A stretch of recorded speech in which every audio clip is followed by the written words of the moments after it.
Good morning दोस्तों। अपनी जो नेक्स्ट ऑनलाइन क्लास है वो स्टार्ट करते हैं अपन। अब तक अपन ने डिस्कस कर चुके कि विद्युत विभव के बारे में डिस्कशन कर रहे थे, ठीक है। तो अपना जो नेक्स्ट टॉपिक है वो अपने को डिस्कशन करना है कि विद्युत स्थितिज ऊर्जा क्या होती है, ठीक है।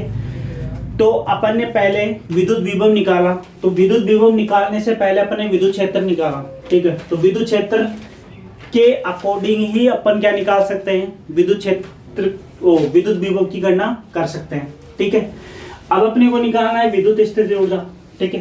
तो अपने को पता है कि ऊर्जा चाहिए, तो उसके लिए अपने को कार्य की अति आवश्यकता पड़ती है, ठीक है।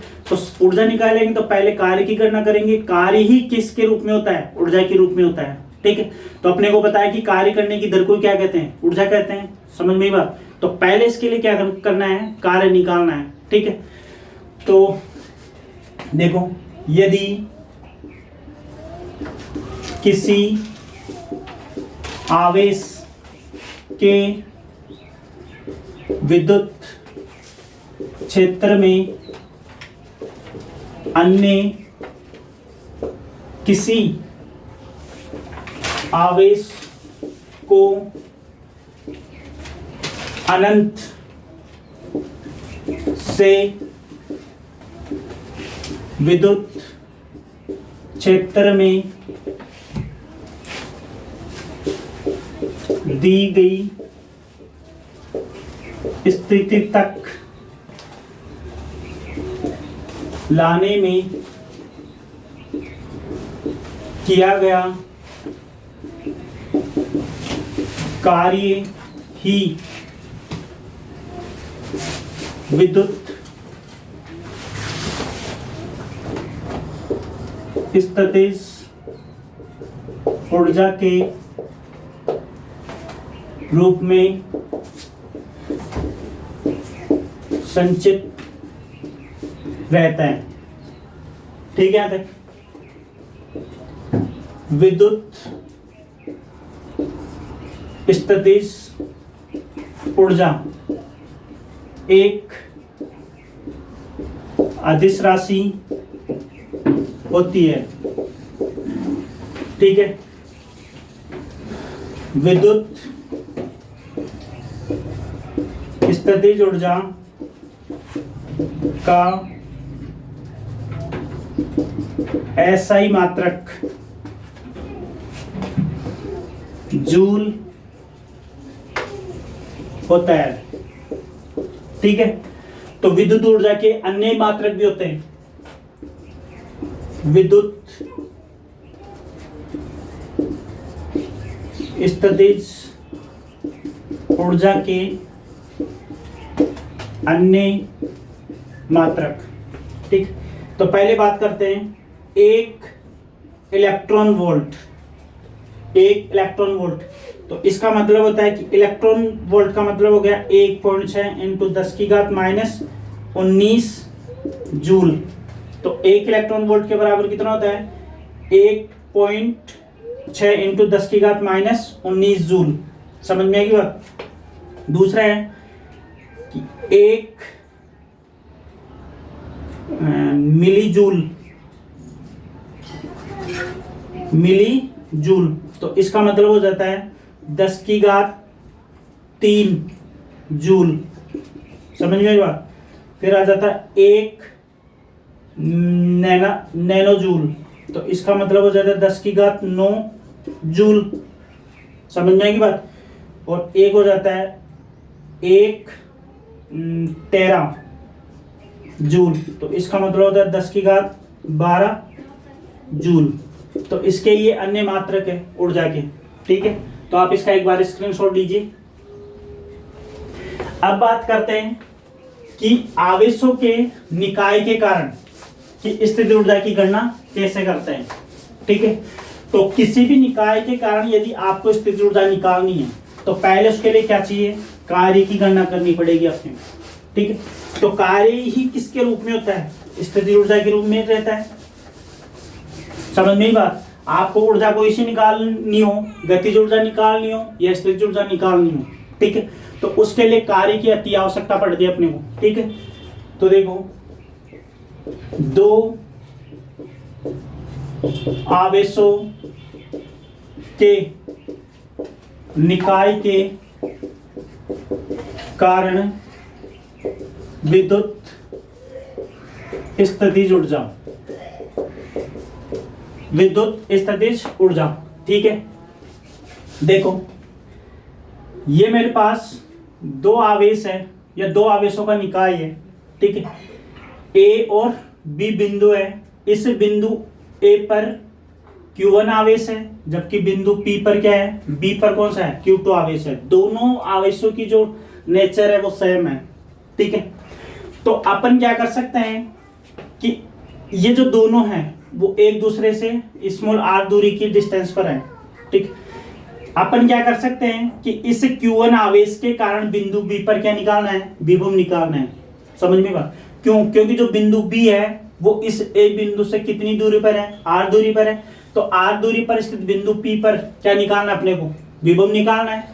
तो इस बिंदु B पर इस आवेश के कारण विभव निकालना है। तो विभव पता चल जाएगा और आवेश पता है तो अपन क्या निकाल सकते हैं, कार्य निकाल सकते हैं। ठीक, तो इस आवेश के कारण ये जो अपन ने A इस बिंदु पर स्थित आवेश के कारण जो बिंदु B पर कार्य कर रहे हैं वही अपन क्या कर सकते हैं, बिंदु B पर स्थित आवेश के कारण A पर भी कर सकते हैं। ठीक है, तो अपन क्या कर सकते हैं कि इस बिंदु B पर ये जो पहले आवेश था वो कहाँ पे स्थित होगा, अनंत पर स्थित होगा। कहाँ पे स्थित होगा, अनंत पर। और अपने को पता है कि अनंत पर स्थित जो भी बिंदु होता है वहां पे विद्युत विभव का मान कितना होता है, 0। समझ नहीं बात? और ये जो बिंदु है वो भी कहाँ स्थित हो सकता है, अनंत पर स्थित होगा। तो इस बिंदु पर भी विद्युत विभव का मान कितना हो जाएगा, 0। कितना हो जाएगा, 0। समझ नहीं बात यहां तक? ठीक है, तो देखो बिंदु A पर स्थित Q1 आवेश के कारण बिंदु B पर उत्पन्न विद्युत विभव तो कितना हो जाएगा, इस बिंदु पर विद्युत विभव की वैल्यू मान लेते हैं 1, V1 मान लेते हैं। ठीक है, तो V1 is equal to K Q1 upon, अब ये बिंदु इस बिंदु से कितनी दूरी पर है, R दूरी पर। तो V1 इज इक्वल टू हो जाएगा K Q1 अपॉन R। ये क्वेश्चन नंबर फर्स्ट। समझ में बात? अब क्या करना है कि इस बिंदु B पर क्या निकालना है, कार्य निकालना है। समझ में बात?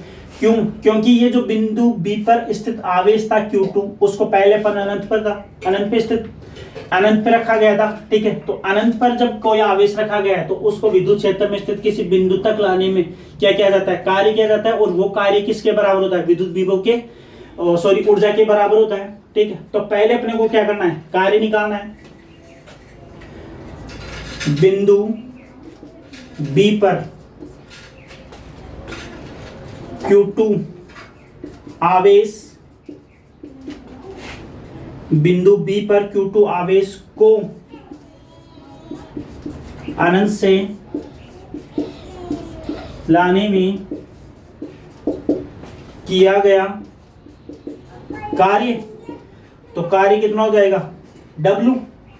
अब इस बिंदु पर विभव का मान पता है कि V1 है, बिंदु B पर विभव कितना है, V1, क्योंकि इस आवेश के कारण इसके ऊपर क्या निकाला अपने, विभव निकाला है। तो विभव तो हो गया V1, आवेश कितना है, Q2। तो Q2 आवेश को V1 विद्युत विभवांतर से त्वरित करके इतना कार्य किया अपने, कितना, W। ये क्वेश्चन नंबर हो गई 2। ठीक है, अब अपने को पता है कि V1 की वैल्यू है ये वाली। समझ में बात? तो put the value of V1 in equation second. तो then W is equal to V1 की वैल्यू हो जाएगी K Q1 upon R into Q2। तो W बराबर हो जाएगा K Q1 Q2 upon R। ये दो आवेशों के कारण क्या निकल गया, दो आवेशों के निकाय के कारण कार्य की गणना कर चुके अपन। निकालना क्या अपने को, विद्युत स्थितिज ऊर्जा निकालनी है। तो अर्थात किया गया यही कार्य निकाय की स्थितिज ऊर्जा के रूप में संचित रहता है।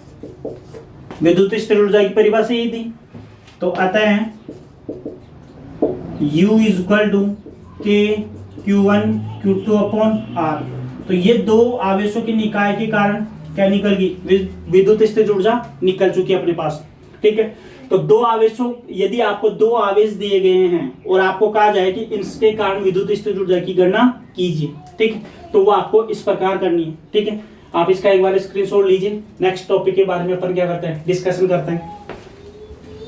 तो नेक्स्ट टॉपिक है कि दो आवेश थे, तो उसके कारण तो अपन विद्युत स्थिर ऊर्जा की गणना कर चुके हैं। ठीक है, यदि आपको निकाय के अंदर तीन आवेश दे दे, समझ मेरी बात, यदि निकाय के अंदर आपको तीन आवेश दे दें तो उन तीनों आवेशों के कारण क्या करना है, विद्युत स्थिर ऊर्जा की गणना करनी है आपको। समझ में आई बात। या फिर यूं कह दें कि दो से अधिक आवेश हो तो उनके कारण स्थिर ऊर्जा की गणना कैसे करते हैं। समझ में आ रही बात। तीन आवेशों के निकाय के कारण विद्युत स्थितिज ऊर्जा की गणना, यही है। देखो, एक निकाय है अपने पास या तीन बिंदु है, ए बी और ये कौन सा है, सी। ठीक है, ए1 बिंदु पे ए बिंदु पे Q1 आवेश है, बी बिंदु पे Q2 आवेश है और सी बिंदु पे कौन सा है, Q3 आवेश है। समझ में आ रही बात। ठीक है, तो ये तीन आवेशों के कारण एक निकाय है या तीन आवेशों का एक निकाय है जिनके कारण अपने को क्या करना है, विद्युत स्थिर ऊर्जा की गणना करनी है। ठीक है, तो इसके लिए क्या करना है कि ये तीन आवेशों का एक निकाय बनाया अपन ने। ठीक है, तो ये जो Q1 और Q2 आवेश है, इन दोनों के बीच में कुछ डिस्टेंस होगी। ठीक है, तो इन दोनों के बीच में डिस्टेंस हो जाएगी R12 कि जो पहला आवेश है वो दूसरे आवेश से R12 दूरी पर स्थित है। ठीक है, इसी प्रकार कितना हो जाएगा, ये हो जाएगा R13 और ये जो आवेश है वो कितना हो जाएगा R23। जो दूसरा आवेश है वो जो तीसरा आवेश है वो दूसरे आवेश से R23 दूरी पर स्थित है। ठीक है, तो इसमें क्या होगा कि ये दो आवेश हो गए, ये दो हो गए और ये दो हो गए। समझ में बात। तो जब भी आपको यदि तीन आवेश दिए गए हैं तो आपको क्या करना है कि दो दो आवेशों का युग्म बनाना आपने, ऐसे। समझ में। तो इन दोनों आवेशों के कारण कार्य निकालेंगे, इन दोनों आवेशों के कारण कार्य निकालेंगे और इन दोनों आवेशों के कारण कार्य निकालेंगे। ठीक है, और फिर तीनों को क्या करेंगे, ऐड कर देंगे, तो वो पूरे निकाय के कारण क्या हो जाएगा, कार्य हो जाएगा। और कार्य अपने को पता है कि स्थिर ऊर्जा के रूप में संचित रहता है। एक निकाय बन जाएगा ये वाला, तो दो निकाय हो गए और एक तीसरा निकाय कौन सा होगा, तीसरा निकाय हो जाएगा आपके लिए ये वाला। समझ में ही बात। तो दो दो निकाय, दो दो आवेशों के तीन निकाय हो गए। आगे के बात समझ में। ठीक है, तो देखो Q1 और Q2 आवेश के कारण कार्य निकालना है। तो देखो Q1 तथा Q2, या आप यूं कह सकते हो कि Q2 आवेश के कारण Q1 आवेश के विद्युत क्षेत्र में किया गया कार्य। तो Q1 तथा Q2 आवेश के कारण किया गया कार्य तो कितना हो जाएगा, W12। तो K Q1 Q2 upon R12 vector, और ये कितना हो जाएगा R12 KF। Equation number first. ठीक है, इसी प्रकार Q1 और Q3, Q1 तथा Q3 आवेशों के निकाय के कारण किया गया कार्य, तो ये कितना हो जाएगा, W13 equal to K Q1 Q3 upon R13 vector का R13 वेक्टर, और ये हो जाएगा R13 Kaif. Equation number second. इसी प्रकार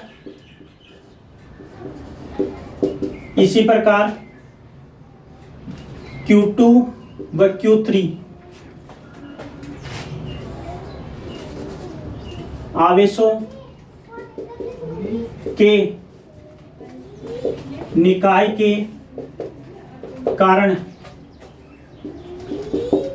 किया गया कार्य, तो W23 इक्वल टू हो जाएगा K Q2 Q3 upon R23 vector, और ये R23 cap. Equation number third. ठीक है, तो टोटल वर्क, तो कुल कार्य कितना हो जाएगा, W equal to W12 W13 और ये हो जाएगा W23। तो इसमें इन तीनों की वैल्यू क्या करेंगे, पुट कर देंगे अपन। तो यहाँ पे हो जाएगा W इक्वल टू, इसकी वैल्यू है K Q1 Q2 upon R12 vector का square, sorry R12 cap, plus K Q1 Q3 upon R13 vector और R13 cap, plus K Q2 Q3 upon R23 vector और ये R23 कैप। ठीक है, W equal to, चाहो तो आप K को बाहर ले सकते हो, तो ये हो जाएगा Q1 Q2 upon R12 vector और ये R12 cap, plus Q2 Q3 upon R13 vector R13 cap, plus Q2 Q3 upon R23 vector और ये R23 कैप। ठीक है, ये इक्वेशन नंबर 4 हो गया। ठीक है, और अपने को पता है कि अर्थात ये जो कार्य किया गया है वो इस निकाय के लिए क्या हो जाएगा, स्थिर ऊर्जा के रूप में हो जाएगा। तो अर्थात W किसके बराबर हो जाएगा, U के इक्वल, तो ये हो जाएगा 1/4 पाई एप्सिलॉन नॉट। K की वैल्यू रख सकते हैं चाहे तो, Q1 Q2 upon R12 vector R12 cap, plus Q2 Q3 upon R13 vector R13 cap, plus Q2, sorry यहाँ पे 12 आएगा, यहाँ पे भी 12 आएगा, हो गया यहाँ तक। Q2 Q3 upon R23 vector और ये R23 कैफ। ठीक है, तो ये अपना 3 आवेशों के निकाय के कारण विद्युत स्थिर ऊर्जा की गणना कर चुके अपन। ठीक है, स्क्रीनशॉट लीजिए, अपन नेक्स्ट टॉपिक के बारे में क्या करते हैं, डिस्कशन करते हैं इसके बारे में। ठीक है, तो इसका जो नेक्स्ट टॉपिक आएगा वो आएगा कि अपना जो विद्युत द्विध्रुव था, यदि अपन उस विद्युत द्विध्रुव को एक समान विद्युत क्षेत्र के अंदर रख दे तो उसको घुमाने में कितना कार्य किया जाता है, तो उस कार्य की गणना करनी है अपने को नेक्स्ट टॉपिक के बारे में या नेक्स्ट टॉपिक के अंदर। समझ में आ रही बात?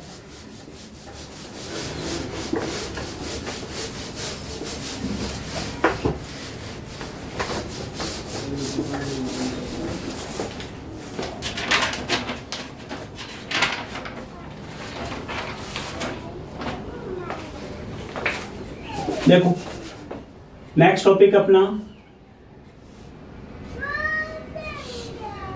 विद्युत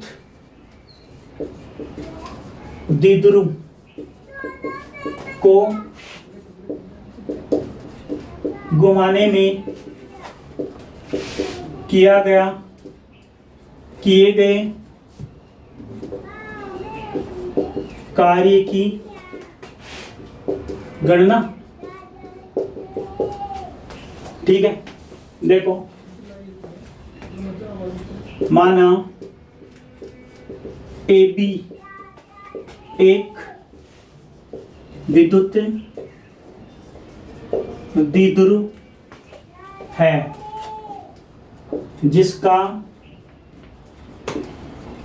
द्विध्रुव आघूर्ण P vector is equal to Q into 2A vector है। ठीक है, इस द्विध्रुव को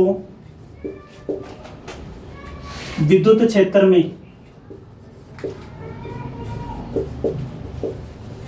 घुमाने पर किए गए कार्य की गणना करनी है।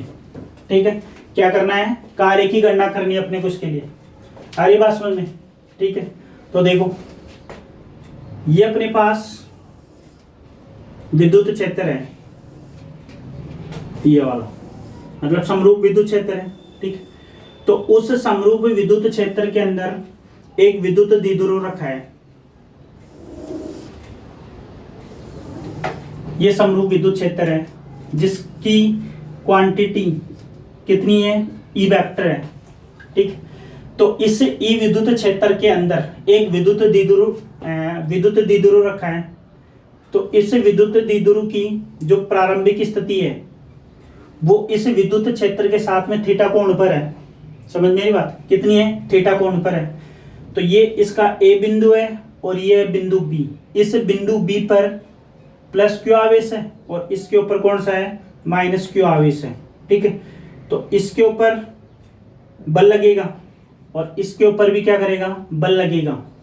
समझ में बात? तो ये जो दोनों बल लगेंगे वो दोनों बल परिमाण में तो बराबर होंगे लेकिन दिशा में क्या होंगे? एक दूसरे के विपरीत हो जाएंगे यहाँ पे। ठीक है, तो इसके ऊपर बल लगेगा F1, तो उसकी वैल्यू हो जाएगी माइनस क्यू इंटू ई, जबकि इसकी वैल्यू हो जाएगी प्लस क्यू इंटू ई। तो क्या कहा मैंने कि इस विद्युत द्विध्रुव पर लगने वाले जो बल है वो परिमाण में तो बराबर होंगे लेकिन दिशा में क्या होंगे? एक दूसरे के विपरीत होंगे। इसकी डायरेक्शन इधर है, इसकी डायरेक्शन इधर है। ठीक है, प्रारंभ के अंदर क्या है कि ये जो विद्युत द्विध्रुव है वो इस विद्युत क्षेत्र के साथ में थीटा कोण बना रहा है। कितना बना रहा है? थीटा कोण बना रहा है। ठीक है, या आप यूं कह सकते हो कि प्रारंभ में ये जो विद्युत द्विध्रुव है वो थीटा कोण पर स्थित है। ठीक, जब अपन इस विद्युत द्विध्रुव को इस समरूप विद्युत क्षेत्र के अंदर अल्प कोणीय विस्थापन डी थीटा देते हैं तो इसकी जो पोजीशन है, इसकी स्थिति है वो क्या होती है? चेंज हो जाती है। समझ में बात? जब इसको अल्प कोणीय विस्थापन डी थीटा देते हैं तो इसके द्वारा क्या किया जाएगा? क्या किया जाएगा? बलागुण या बलागुण कार्य होगा, कार्यरत होगा इसके ऊपर। ठीक है, तो इसको जब अपन एक स्थिति से दूसरी स्थिति तक ले जाते हैं तो इसकी जो विस्थापन है या इसकी जो स्थिति है वो आपस में क्या हो जाएगी? चेंज हो जाएगी। तो जब अपन इसको एक स्थिति से दूसरी स्थिति तक ले जाते हैं तो इसकी पोजीशन हो जाएगी यूं हो जाएगा ये वाला। समझ में बात? तो इसका ये तो हो जाएगा बी बिंदु और ये बिंदु हो जाएगा। तो इसके ऊपर जितना फोर्स लग रहा है वो उतना लगता रहेगा। ठीक, अपन ने इसको इतना कोणीय विस्थापन दिया, कितना? D theta. कितना दिया? D theta. जबकि इसके द्वारा ये जो कार्य होगा वो कितना हो जाएगा? थीटा 2 हो जाएगा ये वाला। तो जब समरूप विद्युत क्षेत्र के अंदर विद्युत द्विध्रुव को थीटा 1 से थीटा 2 स्थिति तक ले जाते हैं तो क्या करना पड़ेगा? कार्य करना पड़ेगा। और वो कार्य किसके रूप में होता है? सॉरी, कार्य निकालना अपने को, तो इसकी गणना करनी है अपने को। तो देखो विद्युत क्षेत्र में स्थित विद्युत द्विध्रुव पर कार्यरत बल आघूर्ण, कार्यरत बल आघूर्ण तो ये होता है tau vector is equal to R cross P vector, R cross P vector, तो ये हो जाएगा tau is equal to R P sine theta, equation number first. तो ये इसके ऊपर क्या कर रहा है, बलागुण कार्य कर रहा है, तो tau is equal to R P sine theta, ये किसका मान हो गया, बलागुण का मान हो गया। ठीक है, देखो यदि विद्युत द्विध्रुव को अल्प कोणीय विस्थापन डी थीटा से घुमाने पर किया गया कार्य, तो कार्य कितना होगा, डी डब्ल्यू। भाई अल्पकोणीय विस्थापन कितना दिया है, डी थीटा दिया है, तो कार्य कितना होगा, डी डब्ल्यू। तो इसका मतलब हो जाता है कि टो इंटू डी थीटा, तो बल इंटू विस्थापन का जो गुणनफल होता है वो किसके बराबर होता है, कार्य के बराबर होता है। तो यहाँ पे कौन सा कार्य निकलेगा, कोणीय निकलेगा, ये वाला वर्ग, तो ये कोणीय बलागुण हो गया और ये कौन सा हो गया, विस्थापन हो गया। ठीक, तो इस टो का मान ये वाला है, तो D W is equal to R P sine theta, और ये कितना हो जाएगा, डी थीटा। समझ में आई बात, आर पी साइन थीटा और ये कितना हो गया, डी थीटा, समीकरण नंबर 2। ठीक है, यदि विद्युत द्विध्रुव आघूर्ण को θ1 कोण स्थिति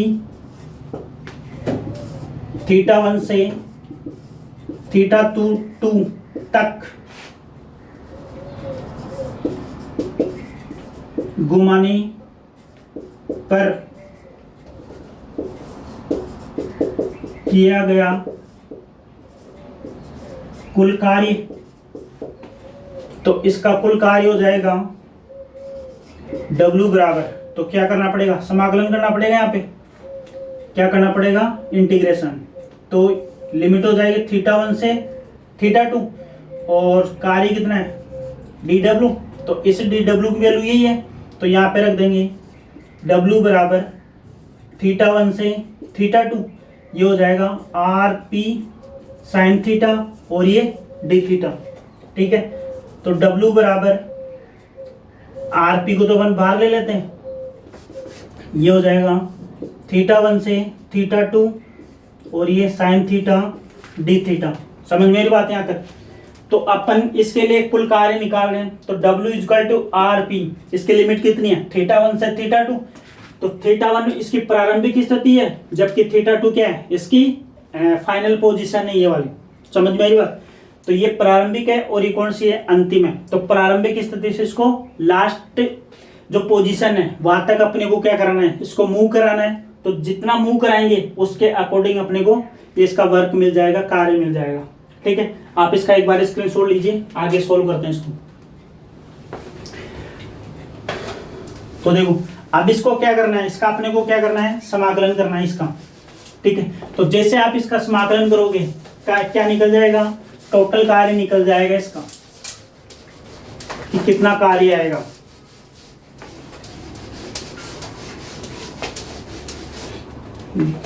देखो W is equal to R P, sine का समाकलन करोगे तो अपने को पता है कि माइनस कोस थीटा होता है। लिमिट हो जाएगी θ1 से θ2, कितनी हो जाएगी, θ1 से θ2 इसकी लिमिट होगी।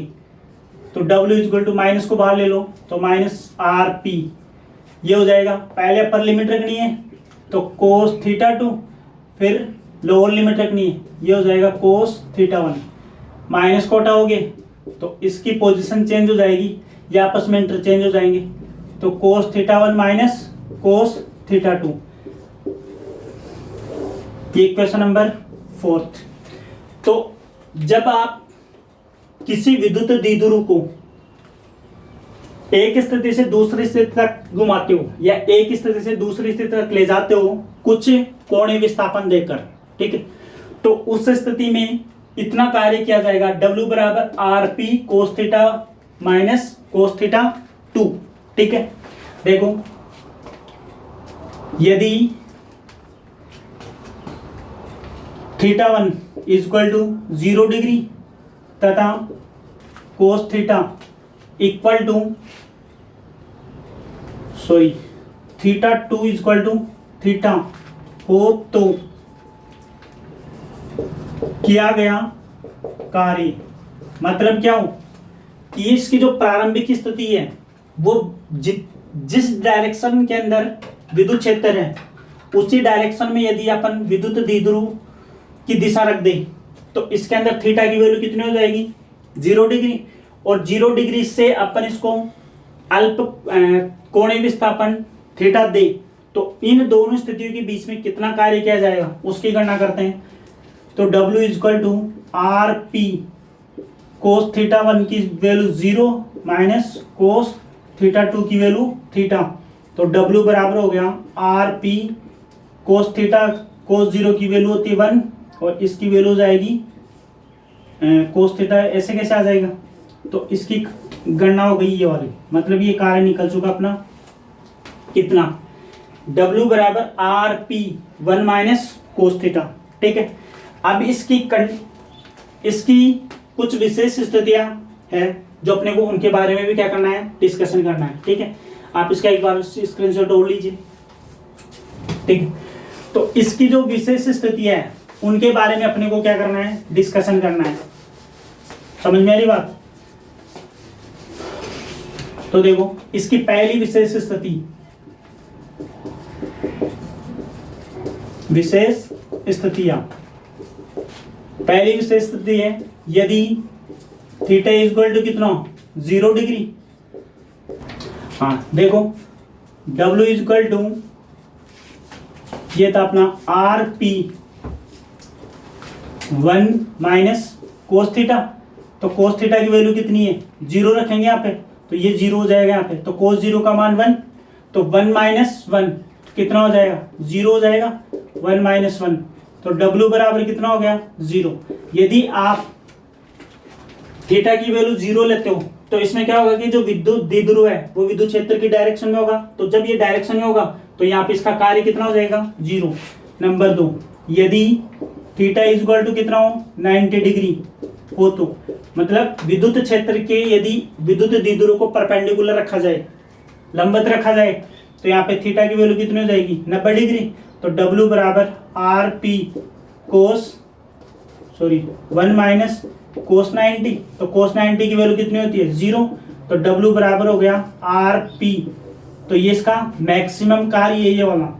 थर्ड कंडीशन, यदि थीटा इक्वल टू 180 कितना हो जाए 180 हो तो मतलब विद्युत द्विध्रुव को विद्युत क्षेत्र की विपरीत डायरेक्शन में रखा जाए तो यहाँ पे कार्य हो जाएगा W equal to RP 1 minus cos 180, और अपने को पता है कि cos 180 का मान कितना होता है -1, तो ये 1 और ये -1, RP 1 माइनस माइनस प्लस, तो ये हो जाएगा W इक्वल टू 2RP। इसकी ये 3 विशेष स्थितियां थी जिनके बारे में अपन क्या कर चुके, डिस्कशन कर चुके, ठीक है। तो आप इसका एक बार स्क्रीनशॉट ले लीजिए। आज की अपनी जो क्लास है वो यहीं पे ओवर करते हैं, ठीक है। अपना जो ये चैप्टर है वो पूरा होने वाला है, इसके अंदर 2 टॉपिकों के बारे में अपने को और डिस्कशन करना है, ठीक है। तो यदि आपको ये वीडियो पसंद आया हो तो इसको लाइक और शेयर जरूर कीजिए, और यदि आपने इस चैनल को सब्सक्राइब नहीं किया है तो आप इस चैनल को सब्सक्राइब कीजिए। धन्यवाद।